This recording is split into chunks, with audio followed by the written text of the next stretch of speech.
তো এখন বিকেল পড়েছে, তখন দুপুরে গেছিলাম মোহনবাগানে। তো এখন যাবো বিকেলে বগুড়া যাতে সাত মাথা পার্কে দেখতে।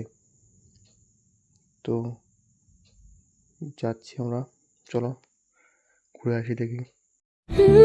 কবে কোথায় তোমায় ডেকে বলবো যে মনের কথা,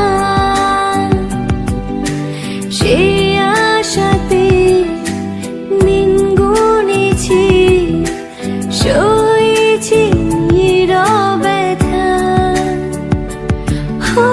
কাছে পেয়ে এমন আমার তোমাকে শোনাতে চাই, ভালোবাসি তোমায়, ভালোবাসি।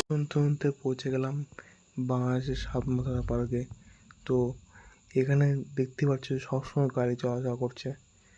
সাত মাথা পার্ক, সাত দিক থেকে গাড়ি চলাচল করছে, একদম সাত দিক থেকে, এই থেকে ওই থেকে সব দিক থেকে গাড়ি চলছে। সাত মাথা পার্ক, এটাকে বলে সাত মাথা বাংলাদেশে।